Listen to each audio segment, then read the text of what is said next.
არასდროს იკითხო, ვის უხმობს ზარი. ის გიხმობს შენ.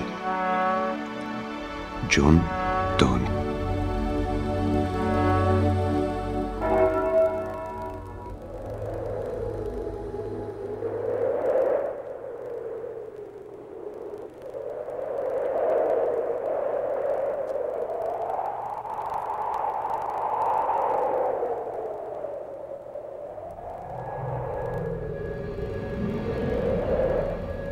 ათას 996 წელს ქართველ მთასვლელთა ჯგუფმა დაიპყრო კავკასიონის ერთ-ერთი მწვერვალი და მას გია აბესაძის სახელი უწოდა.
ბაბუ, ეს კაცი ვინ არის? ეს კაცი ჩვენებურია. გია აბესაძე დიდი გმირობა შეიდინა.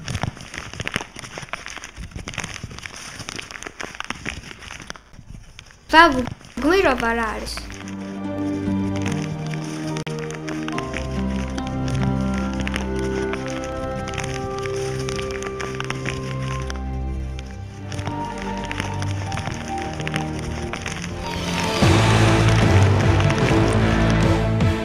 ათას 991 წლის მიწურულს საქართველოში ომი დაიწყო. დაიწყო არა დიდ გორის ველზე, არა კრწანისსა თუ ხრესილში, არამედ დედაქალაქის თბილისის შუაგულში. არა უცხოელ დამპყრობთა წინააღმდეგ, არამედ თანამემამულეთა შორის. გაუგონარი ამბავი ხდებოდა. საქართველოში ძმათა სისხლი იღვრებოდა. სიკვდილის ხინი იდგა. 1991-92 წლების მიჯნაზე გაჩაღებული სამოქალაქო ომი შემთხვევით არ დაწყებულა.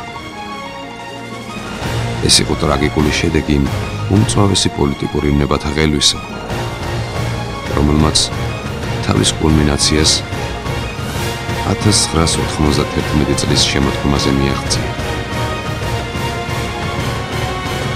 1999 წლის 9 აპრილის შემდეგ გაერთიანებული და გაწმენდილი ერი ჩვენივე უგუნურებისა და გარეშე ძალთა წაქეზების შედეგად შუაზე გაიხლიჩა. 1991 წლის შემოდგომაზე კანონიერი ხელისუფლების მომხრეთა და მოწინააღმდეგეთა დაპირისპირებამ კულმინაციას მიაღწია. ეწყობოდა გაუთავებელი მიტინგები და დემონსტრაციები. გაუგებარი პიროვნებები მიკროფონებთან ათენ აღამებდნენ. წარმოშობითა და დამსახურებით უმოწყალოდ ტრაბახობდნენ და ყოველი მათგანი ერის მამობასა და წინამძღოლობაზე დებდა თავს. გამძვინვარებული ადამიანები მზად იყვნენ ჩაეკოლათ და გაესრესათ ისინი, ვინც მათ აზრებს და შეხედულებებს არ იზიარებდა.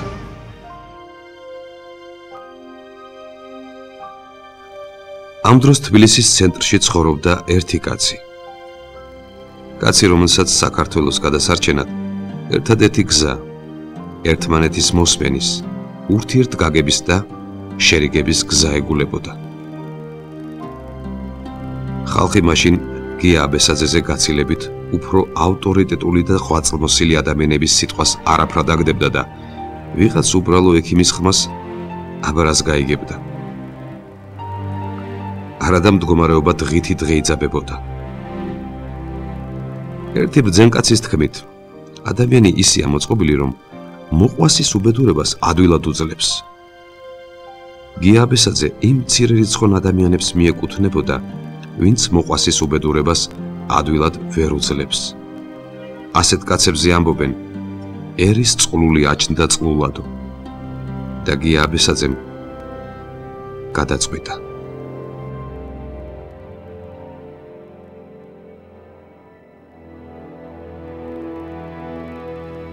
როგორც ჩანს, იმ დღისთვის 21 სექტემბრისთვის მას უკვე გააზრებული მტკიცე და საბოლოო გადაწყვეტილება ჰქონდა მიღებული დამწვარიყო. და ამ საზარელი აქტით მაინც შეერიგებინა თანამემამულეები. საკუთარი სხეული პატრუქად გამოეყენებინა სიძულვილით დაბრმავებულ ადამიანთა გონების გასანათებლად.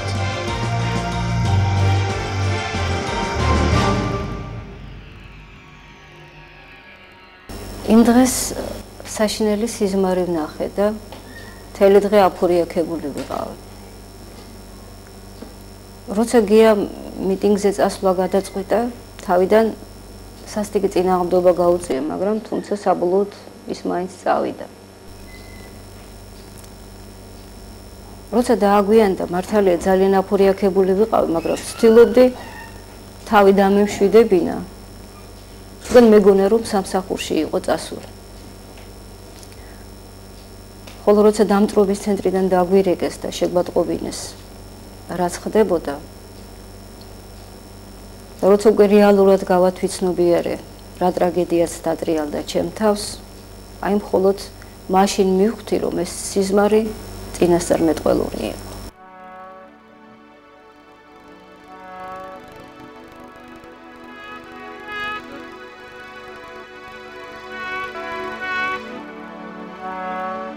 სწორედ იმ ტრაგიკულ დღეს მე ვიმყოფებოდი რუსთაველის პროსპექტზე და იქ სადაც მანქანის სავალი გზა არის, გადაკეტილი იყო მოძრაობა და შუაში იყო აღმართული ბარიკადები. ამ ბარიკადებთან იდგა ახალგაზრდა მამაკაცი, რომელიც ყვიროდა გაუმარჯოს საქართველოს. ქართველო ხალხო, შეერთდით, გაერთიანდით. მე დავინტერესდი და შევეცადი ახლოს მივსულიყავი. და სწორედ ამ დროს სრულიად მოულოდნელად დავინახე, რომ ეს ადამიანი, ეს ახალგაზრდა კაცი, უცებ მას ცეცხლი წაეკიდა, ალდა, ასე ვთქვათ. მე ვერ დავინახე, როგორ გადაისხა მან ბენზინი, ეს მერე მომიყვეს, მე აბსოლუტური შოკი მქონდა. და მექანიკურად ახლოს მივედი. სხვა შემთხვევაში ალბათ მაგას არ ვიზამდი, იმიტომ რომ საშინლად შემეშინდა. ახლოს მივედი და დავინახე, რომ ეს კაცი ნახევრად შეტრუსულია და ცეცხლი ისევ უკიდია. ну, რა თქმა უნდა, ხალხი იქ ვინც იყო ყველანი მივიდნენ და დაუწყეს ცეცხლს ჩაქრობა. ცეცხლი ჩააქროს, მაგრამ ეს ფერიც მახსოვს იმ ადამიანის, ნახევრად შავი, რათა საშინელი სანახავი იყო. და მე ველოდებოდი, რომ ის მე ხმა გავიგე ის რაღაცას ამბობდა და ახლოს რომ მივედი, მე ველოდებოდი, რომ ის იტყოდა მიშველეთ, დამეხმარეთ, ტკივა, ბიწვები და ამ სიტყვების ნაცვლად მან გაიმეორა იგივე ფრაზა, მან თქვა, რომ გაუმარჯოს საქართველოს. ეცით ეს იმდენად მოულოდნელი იყო და არანაირ ჩარჩოებში არ ეტეოდა ამ ადამიანის ამ დროს, ამ სიტუაციაში ისევ იგივეს გამეორება, რომ მე ყველანაირად შოკირებული ვიყავი. მარტო მე არა, სულ ყველა ვინც იქ იყო, ყველას რაღაც შოკირებული სახე ჰქონდა. ძალიან მალე მოვიდა სასწრაფო დახმარების მანქანა, იგი დააწვინეს საკაცეზე და წაიყვანეს. როდესაც სასწრაფო დახმარების მანქანა წავიდა, აღმოჩნდა, რომ ამ ბეტონის პარაპეტზე დამწვარ ადამიანს დაეტოვებინა წერილი. ეს წერილი მოხვდა ჩემს ხელში და მე დღემდე მახსოვს მისი შინაარსი. ეწერა დაახლოებით შემდეგი რამ, რომ თუ საქართველოს გაერთიანებას, ქართველი ხალხის გაერთიანებას მსხვერპლი ჭირდება, და მე ვიყო უკანასკნელი მსხვერპლიო.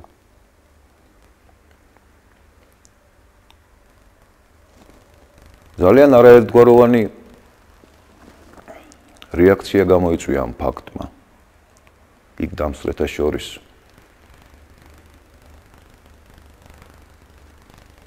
ზოგი კითხულობდა, ნეტა ვისიანიაო, რომელი მხარის გულშემატკივარიაო. დაიბადა კითხვა, რატომ ჩაიდინა ესეთი ქმედება. მაშინ ძნელი იყო ამ კითხვებზე პასუხის გაცემა. აი დღეს წლების გადასახედიდან ალბათ უფრო რეალურად შეიძლება გავცეთ პასუხი.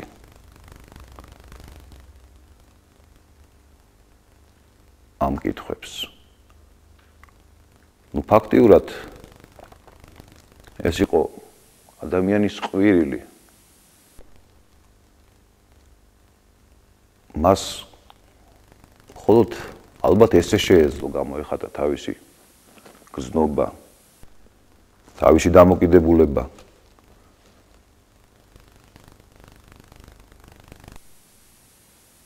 დღეს, როდესაც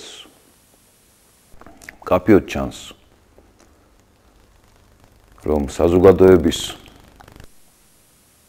ორ ნაწილს შორის ჩატეხილია ხიდი, როდესაც საზოგადოების ერთ ნაწილს აბსოლუტურად არ აინტერესებს რითი ცხოვრობს და რას აკეთებს მეორე ნაწილი და პირიქით მეორეს არ აინტერესებს რითი ცხოვრობს პირველი. როდესაც გაუცხოებაა ხალხს შორის. დღეს შეგვიძლია უფრო უკეთ ალბათ გავცეთ პასუხი. თუ რისი თქმა უნდა და იმ კაცამით.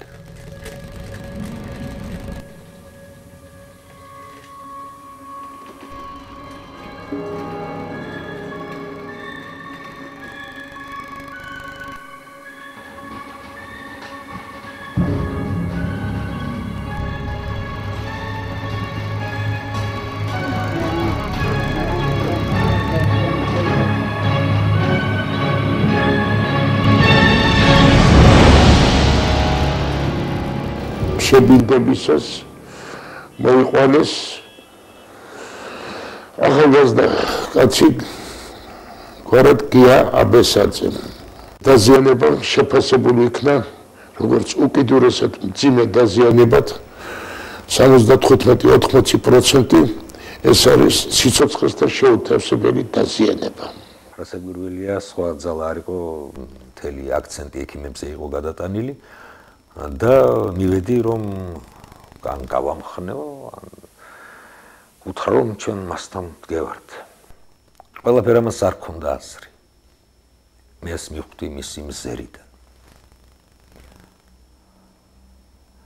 მე არ მინახავს ასეთი თვალი. სევდით სავსე თვალი და ხმა რომელიც ახლაც მესმის ყრუთ კიდევ წავაგეთ მამაო. საავადმყოფოში რომ მივედით, უიმედო მდგომარეობა დაგხვდა. გიასანახავად პალატაში შევედით. ის რაღაცას ჩურჩულებდა. ახლოს მივედი. მისი ნათქვამი რომ გამეგო. მხოლოდ ორადორი სიტყვა გავარჩიე. ღმერთმა პატია. მეორე დღესაც უმძიმესი იყო ავადმყოფი და 48 საათის განმავლობაში დაეუფა სუნთქვიდი და სისხლძარღვთა უკმარისო, გულსისხლძარღვთა უკმარისობით.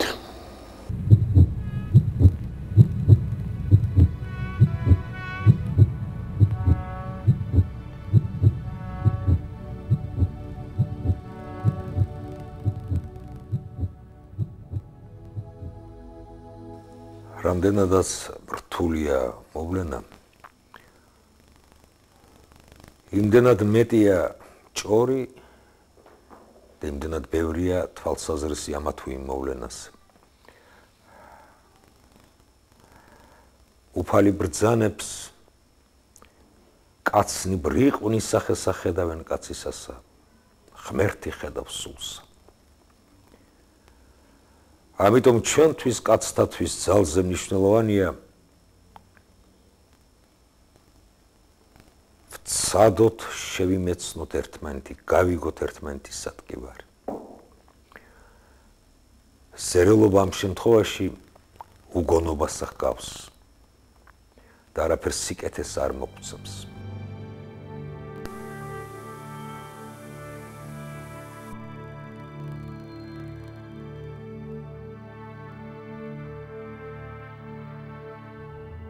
თუ ქართველთა შერიგებასა და საქართველოს აღორძინებას მსხვერპლი სჭირდება, და ეს მსხვერპლი მე ვიყო. ღმერთმა ქნას ბოლო. შვილო მაპატიე, ვიცი რომ გამიგებ. რაც კი კარგი მახსოვს ბავშვობიდან, ყველაფერი არის მამაჩემთან დაკავშირებული. მახსოვს როცა სამშობიაროში მივყავდი და ხავას ჩამაცმევდა და ავატებს შემომატარებდა, ის დღე იყო უბედნიერესი ჩემთვის.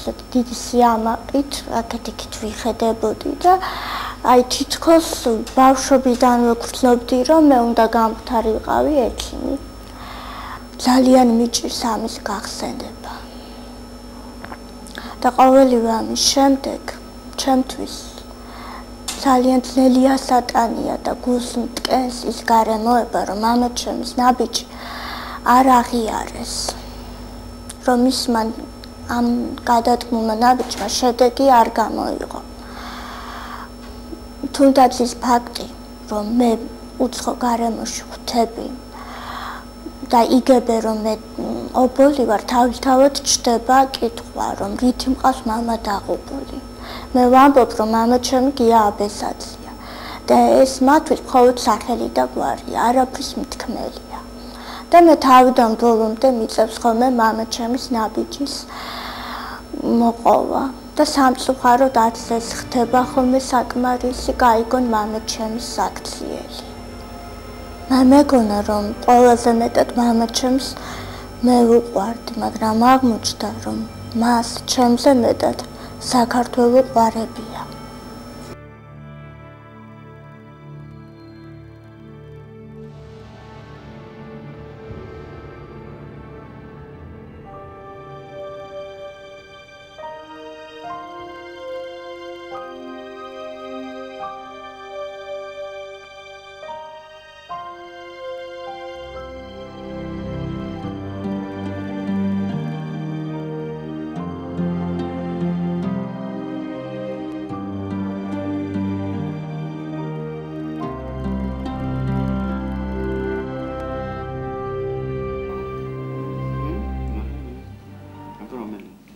ეს თემშია გადაღებული თოლში.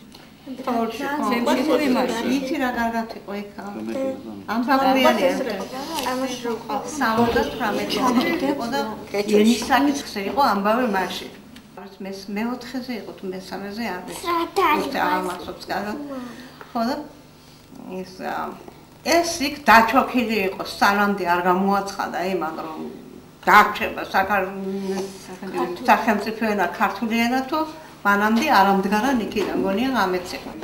გააცვლინა მე დღემდე ამას არ მოუწდენია და კომკავშირის მდივანი ეუბნება თურმე რიცხავდნენ კომკავშირიდან მაგის ნუ რატო იყავ ვიკითხავ შენო საერთოდ და რას ქვია ვიმკითხავს და გოულახია ძალის კომკავშირის მის ძრის გამოაცალეს თურმე ხელი და რატო ეს მითხარიო რომ შენ ვიმკითხავს სახელმწიფო ენა რომელი იქნება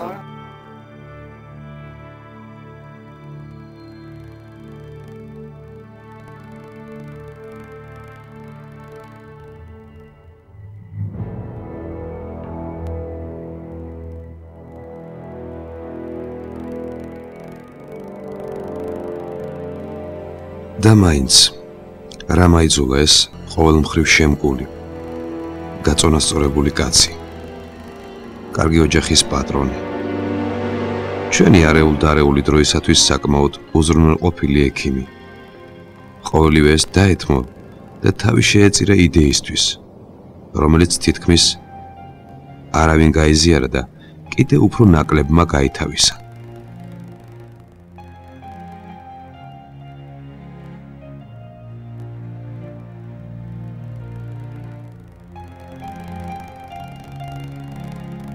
ამ ადამიანებთან ძნელია კამათი. ძნელია ამაღლებულზე ლაპარაკი. თუნდაც 1000 ჯერ წააკითხო ეკასათვის. საქართველოსათვის დატოვებული მოკლე ბარათი. საქართველოს ისტორიის ერთ-ერთი ყველაზე ამაღელვებელი და ტრაგიკული დოკუმენტი.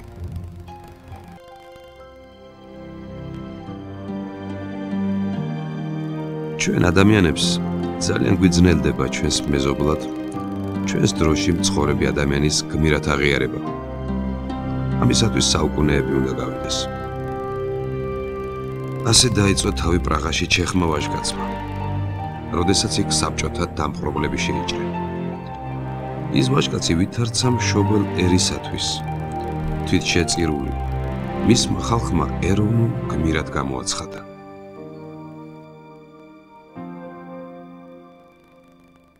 გმირობას სურვილი არ შორის, შემთხვევაც უნდა. ხომ ეს დალაგდა ჩვენი ბედურება იმნაირად, რომ ესე იგი კაცმა როდი ინახა ეს თუ ქართველი იყო და გული ჰქონდა და წმენა ჰქონდა და ადამიანი უყვარდა და ერი უყვარდა, ლუიზამ თომას ასე ვიცნობ მე ამ კაცის რაკენ მოქმედებას. მე მას ხებად შევეწირები, ოღონდ ეს ნუ მოხდებაო. ამაზე დიდი ახლა კი ბატონო ომში რომ მოვიდა კაცი მოგადგა ხმლით, მოგადგა შუბით, მოგადგა მიზნად, ყია იცავ შენთან შენს როლები და გასაგებია, მაგრამ ათეთი არ იყო ეგი. ოღონდ ეს მოხდება, ოღონდ ნუ დამაქცევა ქვეყანა უნდა, ოღონდ ჩვენ ნუ გადავეკიდებით ერთმანეთს და ნუ დავაქცევთ ქვეყანას. ამაზე დიდი მსხვერპლი თუ მოსწრებია კაცობრიობებს. ამას ახლა ვერავინ რეიღებს თავზე. მისი ხელით შეიძლება დაიღუპო ბრძოლაში, შეიძლება რა ქვია კაცს შეასკვდა, შეიძლება გადმოვარდე რაღაციდან და დაილეწო, არ ქონდა სხვა გზა, მაგრამ ასე ხაზგასმულად, შეგნებულად, მთლიანად გათვლილი, გაანგარიშებული არ დაიტოვო გადარჩენის 10% შანსი. მეწერილიც ნახე შვილისადმი მიწერილი. როგორ შუხთი შვილს და რომ ესე იგი ეს მე უნდა შევიდინო. იმას ახლა იმას ეგონა მე ქვეყანა ქონდა იმას. იგი კუმაროდა, უჩაგმარისი იყო ამ ხელავს სკვერპლი. ჩვენ რომ გომოს მოგებოდით, მოგებლიყავთ საერთოდ. ყველა თუ დაიწოდა თან მაშინ რადგან და მე სკვერპლი. ჩვენ ეს ვიზინად ვერ გავაცნობიერეთ, ახლა რომ ეგეც რამდენი გევიარე, გუშინაც ხო შევიარე, ახლა იქიდან და პონში გევიარე გამივერ, იხო იქნებ ქვაგვაკ დადებული და კაცი ხელს არ გიდებს.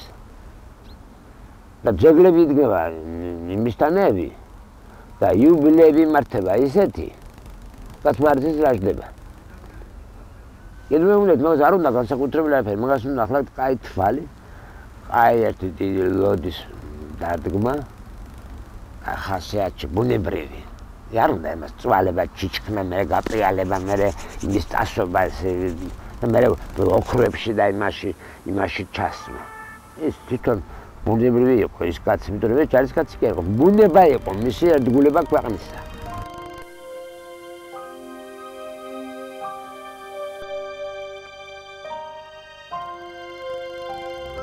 უბსკრული, რომელიც საქართველოში 1991 წელს გაჩნდა, დღემდე არსებობს. დღეს უკვე თითქმის გაქრა იმ დროის საოცარი აღდგინება და ვნებათა ღელვა. მაგრამ ეს სულაც არ ნიშნავს იმას, რომ ჩვენი ცხოვრება დაალაგდა და კალაპოტში ჩადგა. უბრალოდ გულგრილობამ დააგვრია ხელი. ამ ადამიანებიდან ზოგი იმაზე ფიქრობს, ახლა რომელ ზღაპრულ კუნძულზე დაისვენოს. ზოგს ლუკმაპური ენატრება. ყოველ მათგანს თავისი საზრუნავი გასჩენია. და ამდენი სიყალბით, გაუტანლობით, უმეცრებითა და პატივმოყვარეობით გაჟღენთილ სამყაროში არც ამაღლებულ საქციელს დაგიდებენ, არც ქვეყნისთვის თავგანწირვას და არც სულიერებისთვის ცხელად. ტყუილად კი არ არის ნაფიქრი, რომ სიყვარულის საწინააღმდეგო ცნება სიძულვილი კი არა, გულგრილობაა. აუტანელი ცხოვრებისეული პირობების გამო მატერიალურის გაფეტიშებაა ამ საშინელი გულგრილობის თავი და თავი. მაშინ რაღაც ალაპარაკოა მშვენიერება, ზნეობა, კაცობა. ანუ ყველაფერი ის, რაც ცხოვრებას ცხოველური არსებობისაგან განასხვავებს. მოვაცილოთ ეს ყოველივე ადამიანს და წარმოვიდგინოთ, რა უბადრუკი საწოდაობა შეგვრჩება ხელში. ეს ეპოქა მიუხედავად აუბედითი ჟამისა აღიწერება როგორც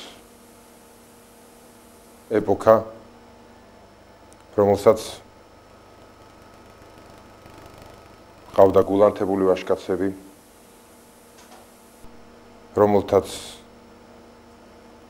უზენაეს მიზნად და მიზეზად არსებობისა საქართველოს სიყვარული უღიარებიათ. ხოლო რაც შეეხება გია აბესაძის ნაბიჯს, მე არ მგონია დღევანდელობა მზად იყოს მისი შეფასებისთვის. ალბათ მას 10 წლეულები დაჭირდება თუ საუკუნეები არა.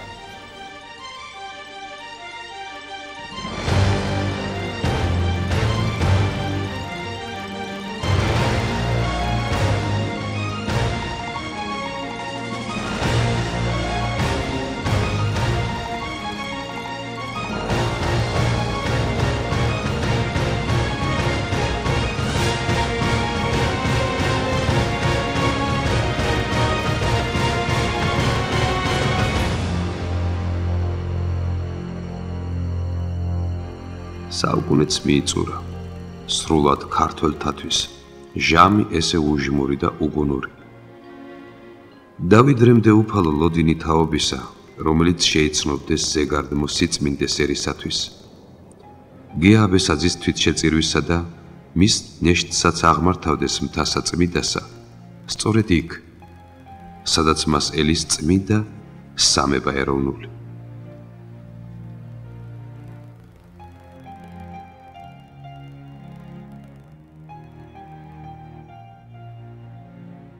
ამ ფილმის მიზანი შეფასება კი არა, შეხსენებაა იმ საოცარი მოვლენებისა, ჩვენს გარშემო რომ დატრიალდა.